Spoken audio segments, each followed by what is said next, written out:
And how's it going, guys? It's Metal welcome back on my channel, and yet again we are here again to the second episode of this day about the DLC fruits from the Ready to Club. Well, as you know, we stopped in here, we were back at the club.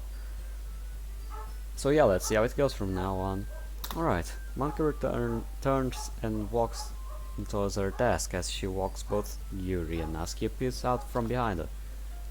Look who is finally back. It took you long enough. Yeah, it's not like I was busy rescuing your friend and making sure the rest of you are safe or anything. Well, it's good to have you back on you and her back. Not that not that that means I missed you too or something. Yes, it's good to have you and see you're back. I believe all of us miss you dearly, especially after everything that has happened. I guess it would be a lie if I said I didn't miss being here either. And I know Sayori missed you all extremely. I look past both of the girls and watch Sayori and Monica doing something at Monica's desk. She looks at me from across of the room and waves. Thank you for doing all of you did for Sayori. I know you got hurt doing it, but again thank you. Yuri blushes and looks away. Yeah, I heard you got really hurt. You okay? Not that I care or anything, it's just that Natsuki stammers with her words for a second before I raise my hand and stop her. I'm going to be okay. It's only been 3 days since that night, but I'm recovering quickly. That's good. Natsuki looks off to a side, worried for a moment, even though her attitude, I can tell she has a genuine concern about my health and well-being since the accident. Not accident, incident. Still. Yeah. Wait, what? Let me get back to that. I smirk and move my arms around to prove I still have mobility. I also heard that you confronted some of the people who were bullying Sayori here at school the other day. That is correct. That is very noble of you. Yuri clasps her hands together and holds them to her chest as if she was picturing herself in Sayori's shoes. Natsuki looks intrigued and pops her head up for a second, but before looking away again. Sayori has been very happy since she came back. Normally when you weren't around she would be... Natsuki, how would you describe it?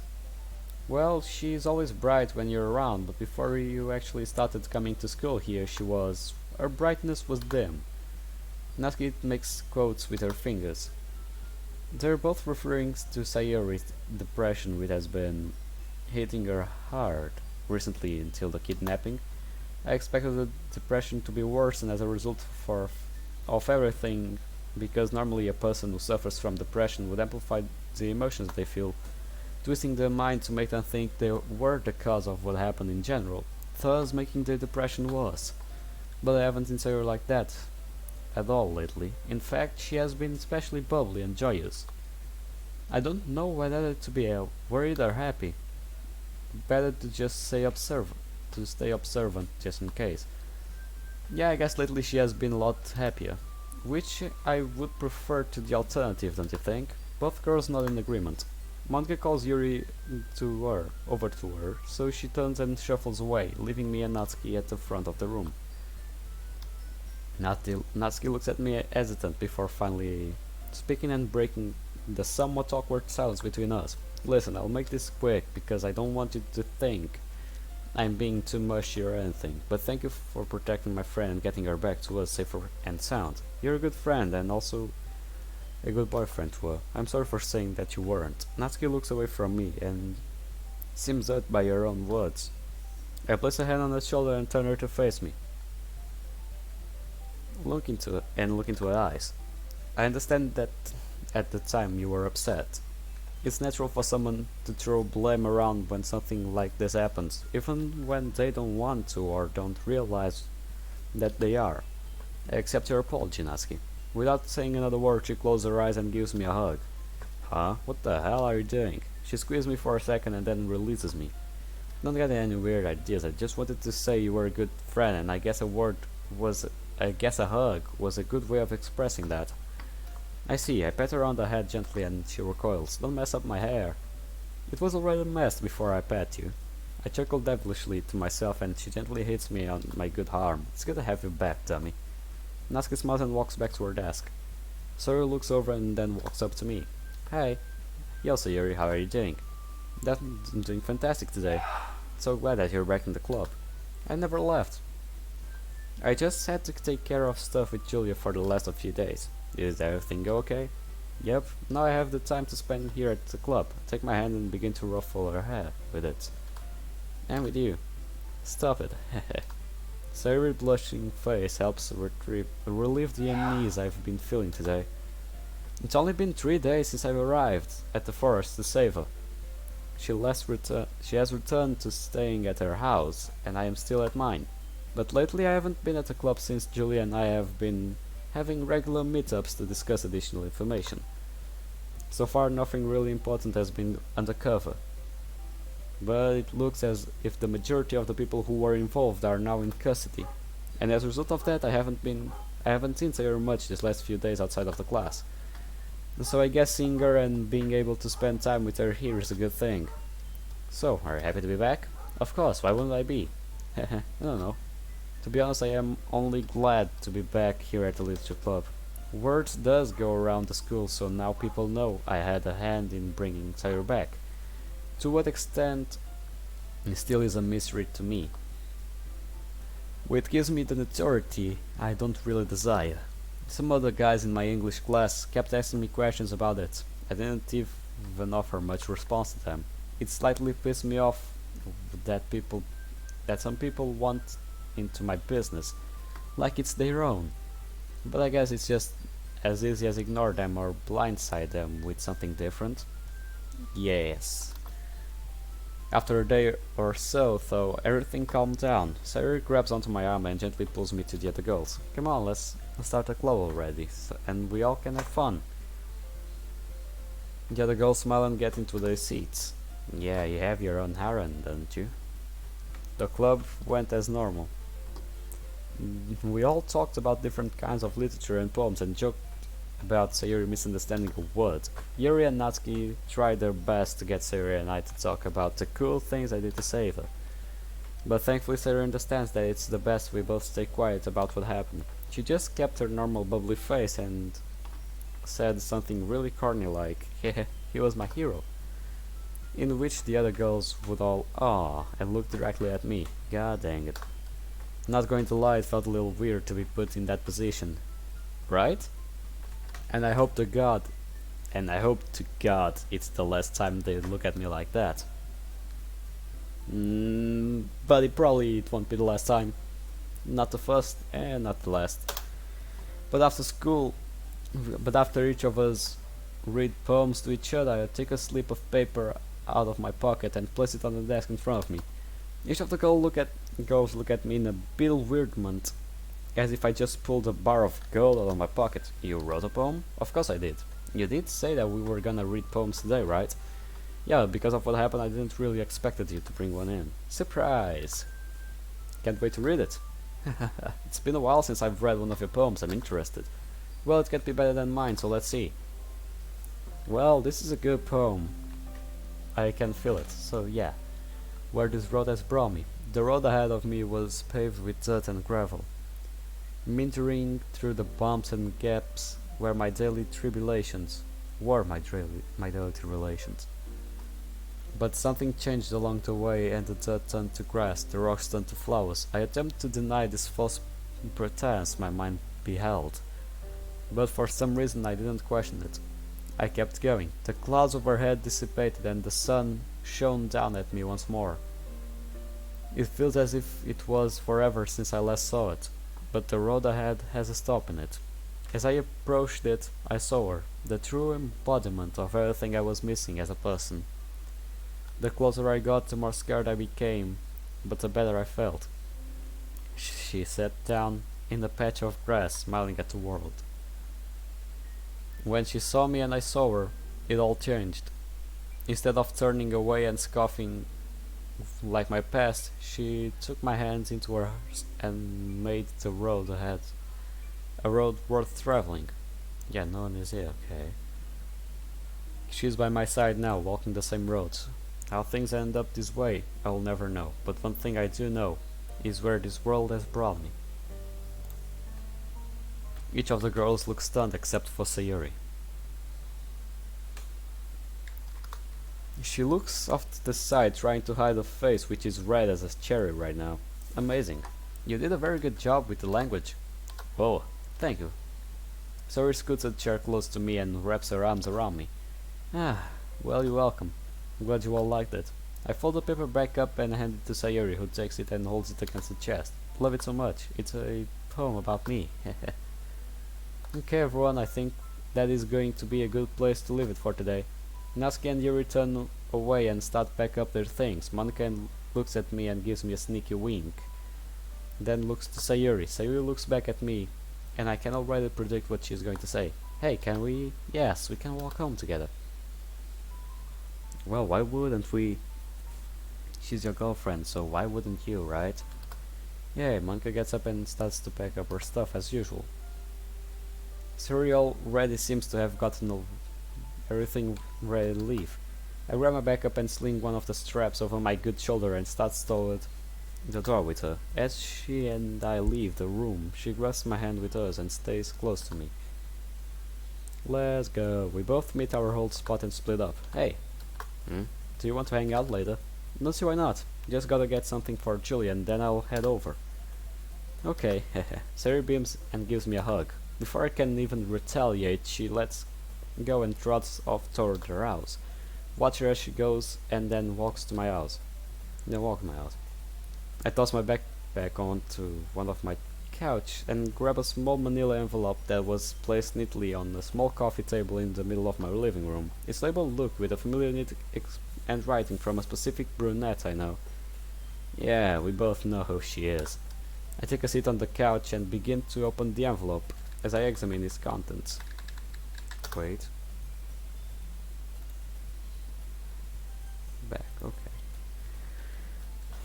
Inside are several files and documents about the people who were detained and killed the night I brought Sayuri back. Initially, there isn't anything that is useful, but you can never really just tell if anything is useful at the first place. In the first glance, Ashley taught me to look for outliers such as age, race, occupation, or finances. The ages to the people involved are scattered across the board, so there is a little I can gather from the other than the operation group, not discriminating against age. They'll take whoever they want in their ranks. The races too are also mixed, which is odd since a lot of crime syndicates are predominantly Caucasian, Hispanic, or African American. So this group once again will take anyone into their ranks, which doesn't really seem to strike me as an organized crime sort of deal. Occupations don't tell me anything useful at all, and neither do the finances.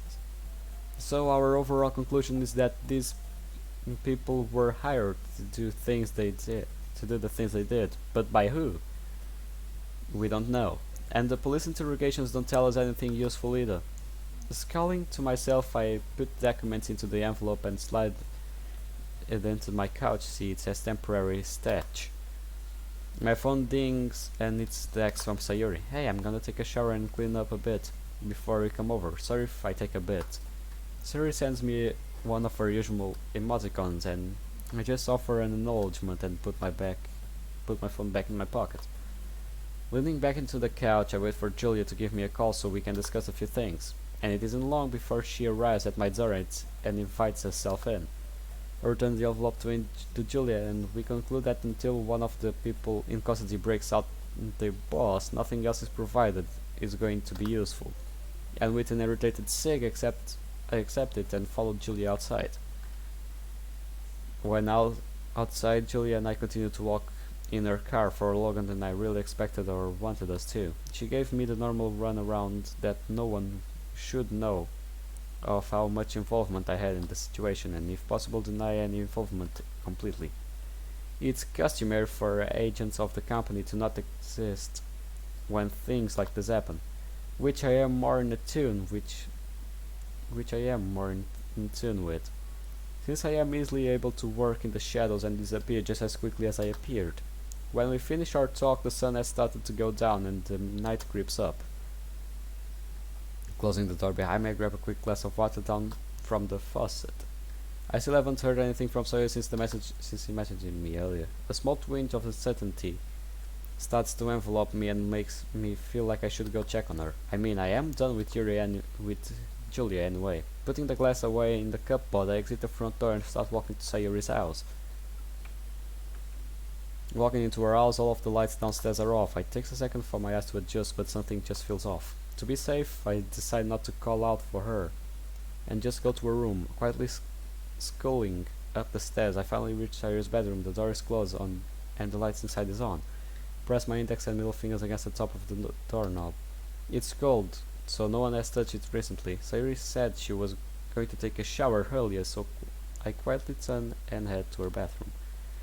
Inside, I notice that there is some humidity still lurking inside, and a damp towel, but no Sayuri. So she must be in her room. But that's odd, she isn't making any noise or movement at all. I return to her door and swallow what saliva I have in my mouth and gently open the door. Oh! What the hell? This is a sight before me freezes in my tracks. Kagan is holding Sayuri against his chest and with an arm wrapped around her waist and the other pointing a gun at her head. My body instantly turns cold and he looks into my eyes. Finally! Jesus Christ, it takes so long just to check up on your... Sayuri, what is it to you? So he sobs helplessly, trying to pry his arms away from her. Come on, sweetheart, you can say it. Get your hands off her, Kagan. Keeping my voice calm, I try to rationalize the situation and assess what exactly is going on and how to counter it. Kagan's appearance is disheveled, like he was under a lot of stress and finally snapped. But his eyes look calm and cold, as if this was planned.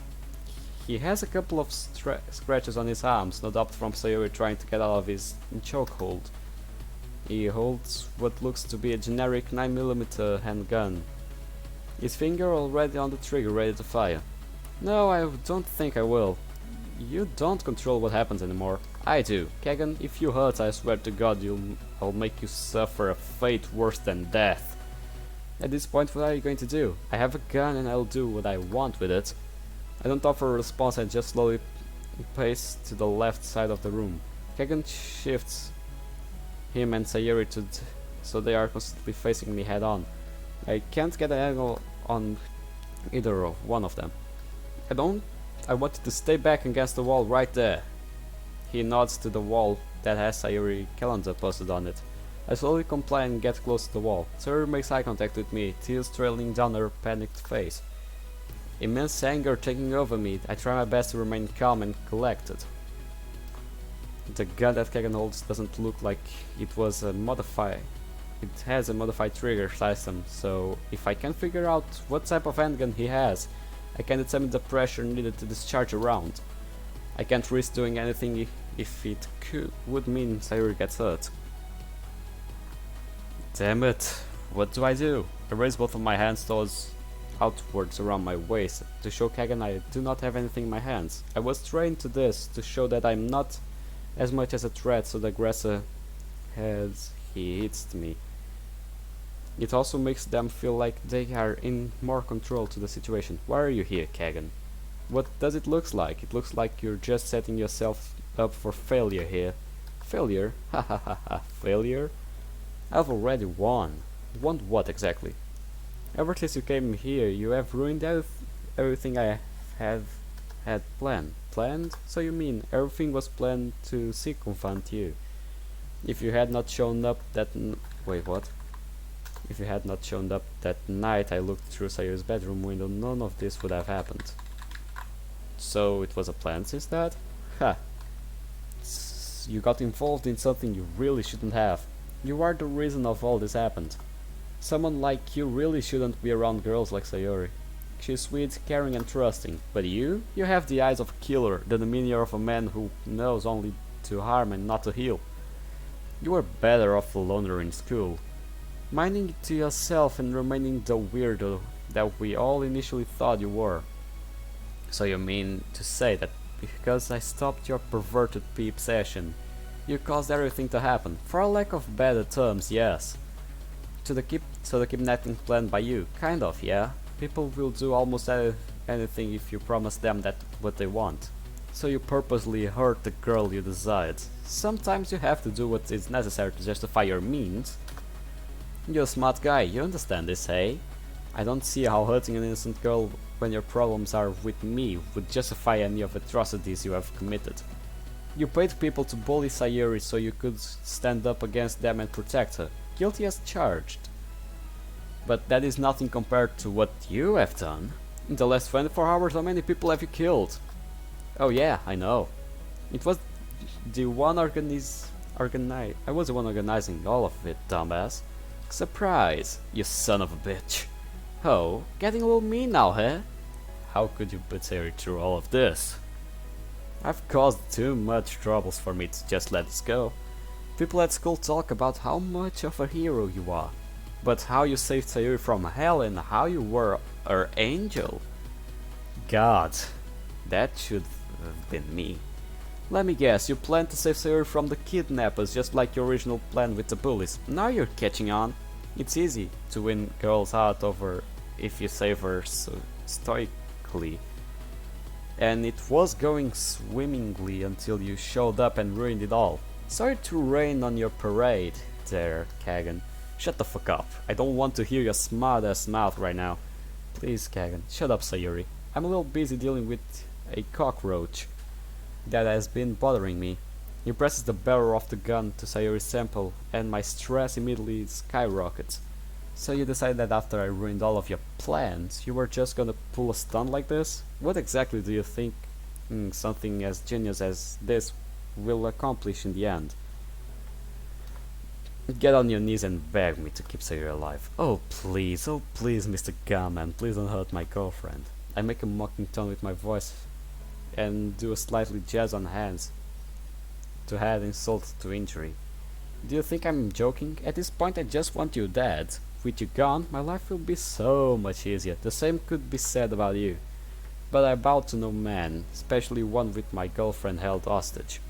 This isn't a request, this is a demand. He presses the barrel against Sayuri's head again. Damn it, I thought that wouldn't loosen his confidence a bit. I need to decide what to do fast.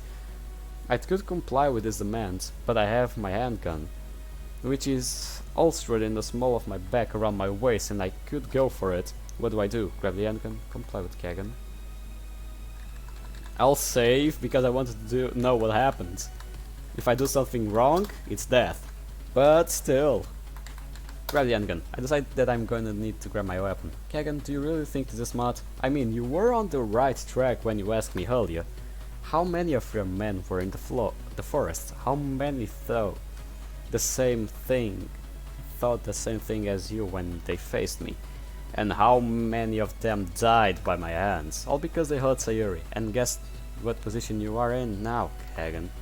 The same as them. Do you think I'm scared of you? I'm the one with the gun. I'm the one that controls how long your girlfriend survives. If she dies, what do you think is going to stop me from slaughtering you? Maybe nothing, but then your precious Sayuri would be gone for good. Kagan starts to go on a tangent, which gives me time to think. Taking a closer look at Sayuri's handgun, I can actually determine that it's a Glock 19. Oh, a Glock? It doesn't look like a Glock for me, but still. They are commonly used to police officers that have standard trigger weight of 6 lips. And so it doesn't take that much pressure to discharge the firearm. And Kagan's fingers already resting on the trigger. But how much pressure is he putting on it is still a mystery. If I can manage to hit him in the T-box, then I can bring him down instantly without worrying about his body spasming enough to pull the trigger on Sayuri. The T-box is a small area that bridges between someone's eyes and a little down their nose. If you can land a bullet into its hypothetical box, it will destroy the center of the brain and the central nervous system, causing instant death without the fear of cadaveric spasms. But the problem is, if you miss, your aggressor can survive the gunshot to the head and have enough energy or time to return fire. But the actual area that I'm going to aiming for is extremely difficult. Not even British Special Air Service operators, who are some of the best marksmen in the world, would risk such a shot. But they aren't me. I need to plan this accordingly. If I can get him to draw his weapon at me, I can go for it without worrying for Sayuri. But the realistic chance of that happening is slim to none. I need to antagonize him a bit more. Kagan, you can fuck with me. You can hate me. You can try to kill me. But if you involve her, I will show you no mercy. You will fucking face the true extent of what I am. His face seems to hesitate for a moment, but then he stiffens back up and directs his eyes to mine. I know what you are. You're nothing more than a dog that is going to be put down very soon. Well, let me tell you something. This dog has been wearing a wire. What? And everything you have been saying has been recorded and listened to by the police. Any minute now they will be coming to this location and you will no escape. I have no escape. Even if I die, you will no escape this. You son of a bitch. I look out the window behind him and then I stare directly into his eyes. There is fear in them. I have him now. Looks like they have already arrived. Kagan shifts back, looks behind him while slightly pulling the barrel of his Glock away from Sayo's head. I reach the small of my back and retrieve my own handgun and raise it. As he turns his back to me, I try to fire my detonation. The bullets strike the side of his head and as he recoils, causing it to tear through his ear. Out of reflex, he points his gun at me. One of the rounds of Kagan fires misses my neck just barely and strikes the wall behind me, but the other flies right through my left shoulder. The force of the bullet ripping through my flesh throws me off balance. I keep my focus on Kagan's head and fire again. He ducks at just the right moment so my round barely misses.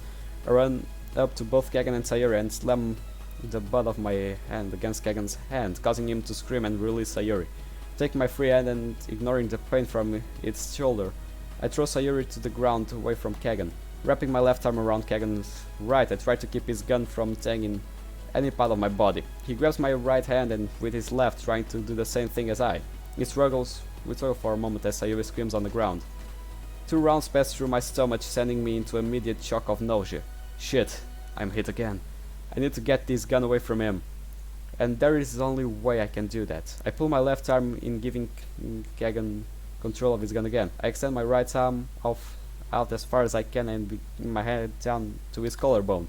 Don't fuck with the dog if you don't want to get bit. Bringing down my teeth against his collarbone, I bite as hard as I can. All hesitation I once had now fades away as the adrenaline takes over from the severe wounds inflicted upon me.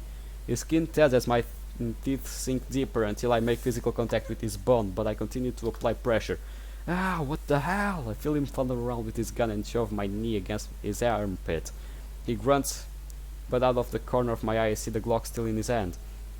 I can feel the hypothetical laser of it against my temple and slam my left hand down onto it. Another round flies through my left thigh. If I was a little slower, he would have shot me in the head and it would be over. I start to feel a flow of blood tickle up my throat. This isn't good. No matter what happens here, Kagan, I'm going to take you with me to hell. Causing as much energy I can, I bite down enough until I feel the crack. Angling my incisors, I pull my back up and bring out the chunk of flesh and large fractured segment of Kagan's collarbone. Gah, what the hell are you? He drops his gun inside and starts to panic. Letting his giggled chunk of flesh fall out of my mouth onto the floor, I look at him directly in the eyes. Your eyes. There's no way. I slam my forehead again against his, which causes both of us to tumble to the ground. I manage to get on top of him before slamming the butt of my handgun against his temple. He swings back, striking me in the arms a few times and then in the face, but I don't feel the blows. I throw my hand across the room and wrap my hands around Kagan's throat and squeeze. Gah!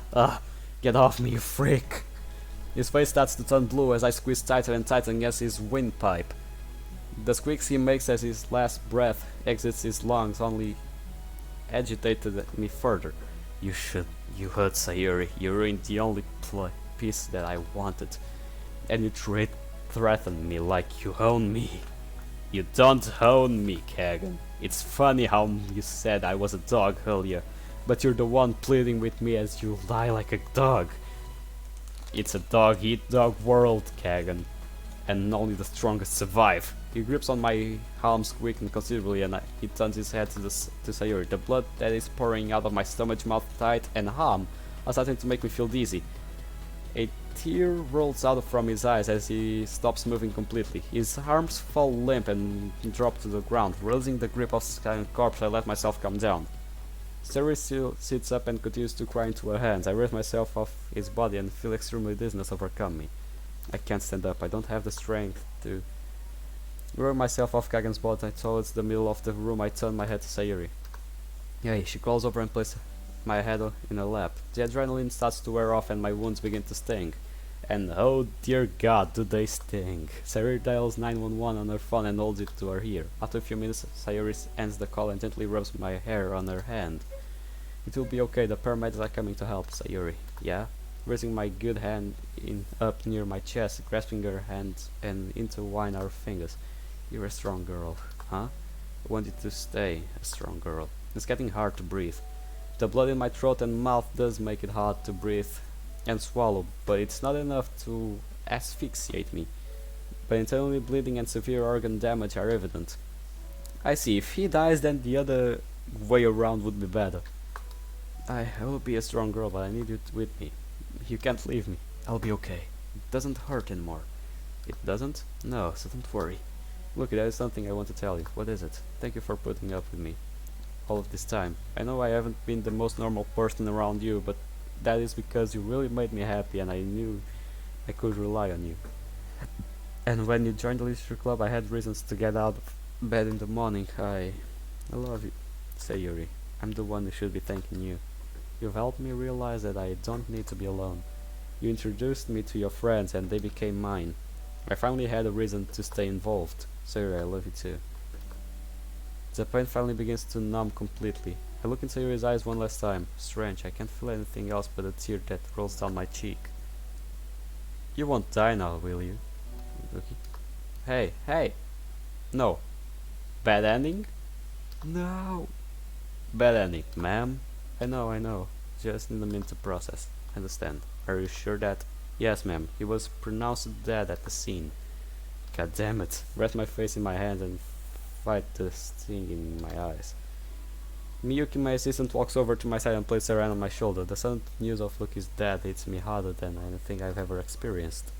The emotions I'm feeling, I don't even know how to express them in words. Okay, let's cut the shit. No save. No. I comply with Kagan. I decide to lower myself on my knees and keep my hands raised. Kagan, you have no reason to bring her into this. Let her go. You and I can handle this man to man. Tempting, but no. Now do as I had told you. Beg for Sayuri's life. Sayuri makes eye contact with me, tears still dripping down her cheeks. She shakes her head and looks away. Kagan, please let Sayuri go. She's innocent in all of this. And she doesn't deserve to be put through this. How you could bring yourself to harm her is something I can't fathom. But again, your problem is with me. Your focus is on me, Kagan. Please leave her out of this. Is that the best you can do? That's all you can say that you think will save your girlfriend. Not used to pleading for others' lives, as you can tell. So excuse me if I'm not pretty little prick like you. You have a lot of nerve saying that, and you have a lot of nerve being within a mile of my girlfriend after you attempted to pick at her like a pervert you are. And as I said then, you are lucky that I didn't just slaughter you right then and there. Looking back, I really should have. It's quite alright, everyone makes mistakes. Your mother just happened to not correct one of she made. Joke's on you, asshole. Never knew my mom, so I never had to beg someone for attention like you have. You mother. Ken lifts his arm that holds Sayuri's waist and jerks it up so that he now has Sayuri by her neck. He tightens his grip and gently chokes Sayuri. I try to stand up, but he presses the barrel against her head again. Sayuri's tear-filled eyes close and squint. My blood begins to boil as I watch helplessly. Sayuri is still able to breathe, but not much. He's putting her through copious amount of stress just to get me to break. Kagan, let her go and fight me like a man. There is no honor in this. Honor? Do you think I give a shit about honor? I copped a look at Sayuri naked. And you're over here talking about honor? Ha ha. I thought that maybe since you wanted to kill me, you actually put yourself to a challenge. You want me dead, right? You can shoot me right here and right now, and that might feel good. But how good will it feel if you gave me a chance to fight back and still kill me? Kagan's face bursts and he looks off to the side for a second while loosening his grip on Sayuri's neck. Not a bad suggestion. Not bad at all. He takes a minute to fall silent and evidently thinks. Make out with Sayuri and nod a head at her, desperately trying to something to help her calm down. She doesn't move her head much, and just hangs it slowly. Nah, I think I will be fine with how things are right now. You being dead will satisfy me no matter if you fight back or not. Well, time to die. Kagan points his gun at my head and smiles. Is this how I die? I thought I could do better than just spout some sarcastic bullshit at him, especially if he has my girlfriend hostage. Actually, would have been disappointed at me. After taking one final look at Sayuri's eyes, I close my own and bow my head. I'm sorry I failed you, Sayuri. You deserved so much better than this. Huh? What the hell? All of a sudden, I hear Kagan scream out in pain. Opening my eyes, I see Sayuri biting down the arm of Kagan used to hold her. She managed to get a good grip too. Kagan is violently shaking his arm altogether off. This is my chance. With my right knee I planted on the ground, I shift myself onto my left foot and use the spring forward. Kagan's eyes widen as he sees the Grim Reaper charging towards him.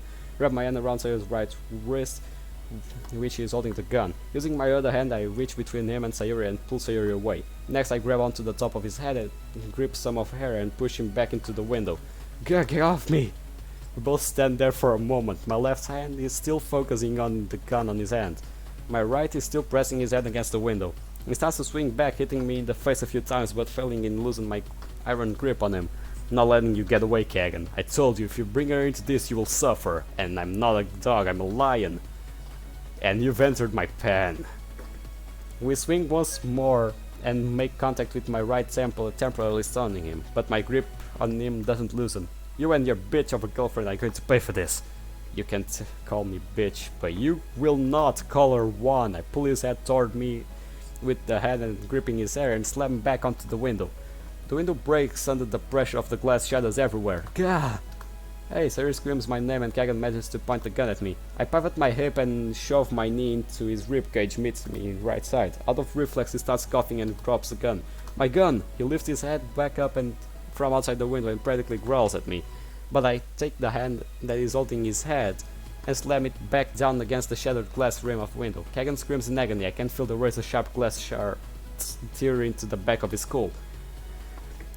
The scraping of the glass against his scalp sends a very chilling and disturbing sound in my ears. But I've heard worse, much worse. This is nothing to me. Kagan continues to fight back, causing me to slam his hand repeatedly onto the rim of the window.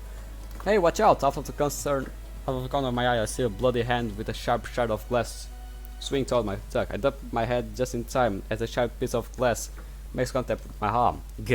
God damn it, Kagan! Fuck yourself! He pressed the glass deeper in my arm and twisted it around, sending it into searing pain through my arm. I repeatedly start to slam his head against the jagged glass to the window again and again and again until his hand lets go of the glass in my arm. His breathing slows and his body goes limp. I release my grip on him and stand up, leaving him slumped at the window. You're a monster. I'm only protecting someone I care about. Anyone else would have done the same, Kagan. There is no response. His breathing has stopped and his lifeless body slides down the wall and onto the floor. Breathing heavily, I look over to Sayuri as she runs to my side. Hey, are you alright? I'm fine, just a small flesh wound. What about you? How's your neck? It's okay, just a little sore.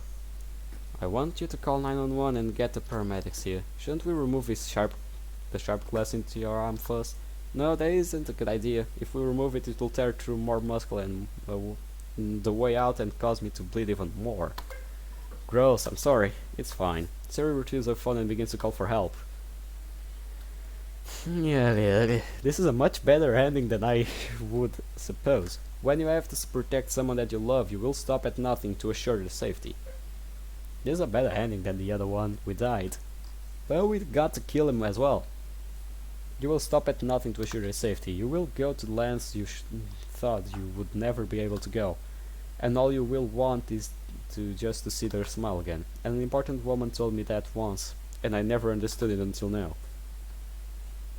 Back to the hospital, I think. So it was that kid all along. Correct, he was behind all of it. He planned it all from the start, since I stopped him from peeping at Sayuri. Well, if we confirmed he was behind the entire kidnapping incident, then I can fabricate a story regarding his death and we can move on. It should be reported by the media tomorrow morning. Thank you, Sayuri. Thank you, Julia. Don't mention it. You did very well this last week. That a fact?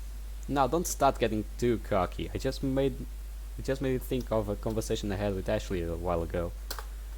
I'm curious, eh? Don't worry about it. We just talked behind your back like we usually did. Oh, she and I did that with you too. Hey, you did not. One thing about you that we agreed on was that we could both rely on you when we needed you. I know I give you a hard time, but you are someone I can rely on. Shit, don't start getting sappy with me. It's kind of disturbing coming from you. We can go back with talking about what I found in your drawer when I was younger. No, alright then. I'm gonna be going now. You get inside and get some rest. And for the love of God, can I please go a few days without hearing that you've gotten into more trouble? Oh, about that. What is it now? Sayu's pregnant. Are you serious? No. My God, the look on your face. I officially hate you. Good night, Jules. Night, kid. Jules walks to her car and I walk back inside. I lie back onto my bed and close my eyes for a second. A light overhead somewhat behind me. It's over. It's all over. Thank God. I turn my head to look at the sleeping Sarah that is cuddled up in my blanket. She looks so relaxed and comfortable. Despite everything that happened, that joy she emanates never fades. That is what I love about her. I guess I should probably follow her. I'm pretty exhausted as well. Heaving a quiet sig as I get up, I walk over to my door and turn off the lights. I lie down next to Sayuri under the blankets and rest my head against my pillow. Almost if it was instant, Sayuri rolls over and wraps her arms around me. Smiling, I lean down gently and kiss her forehead. This is good. Not gonna lie. Well, I guess this is a good place to wrap up this video. So yeah, save. Kagan, you little shit. Here we go. Oh, well guys, I hope you enjoyed this video and well, you already know everything you have to do. Leave a like, comment down below what you think of it, and well, I hope you guys, well, I don't know what I'm just saying. Be good guys, be safe, stay at home if you need. If you don't need to get out, then don't, please. Be safe, take care, and well, I'll see you guys in the next episode. See you on the flip side. Goodbye, pal.